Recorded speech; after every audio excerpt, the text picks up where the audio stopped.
আলহামদুলিল্লাহ সুম্মা আলহামদুলিল্লাহ। গত ৯ আগস্ট মাননীয় শিক্ষামন্ত্রী জনাব এহসানুল হক মিলন স্যারের সাথে ঢাকা বিশ্ববিদ্যালয়ের আরব বিভাগের সহকারী অধ্যাপক আল্লামা ফুলতুলি সাহেব রহমতুল্লাহ আলাইহির সুযোগ্য নাতি আল্লামা আহমদ হাসান চৌধুরী ফুলতলি ও মাওলানা রেদওয়ান আহমদ সাহেব ফুলতলি সৌজন্য সাক্ষাৎ করেছেন। এই সাক্ষাতের বিনিময়ে শিক্ষার বিভিন্ন উন্নয়ন নিয়ে আলোচনা করা হয়।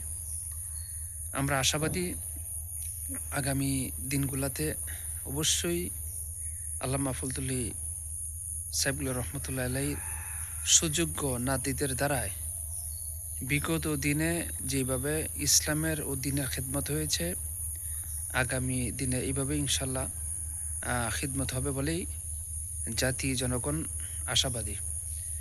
যে জন্য যে সাক্ষাৎ করেছেন, যে বিষয়ে আল্লাহ রাব্বুল আলামিন সেই বিষয়ে ভরপুর কামিয়াবি দান করুক, আমিন। আসসালামু আলাইকুম রহমতুল্লাহ।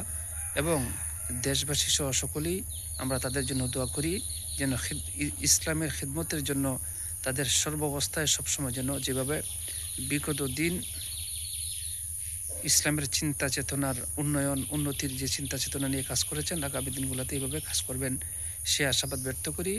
আমরা সকলেই তাদের জন্য, তাদের পরিবারের জন্য দোয়া করি। আসসালামু আলাইকুম রহমতুল্লাহ।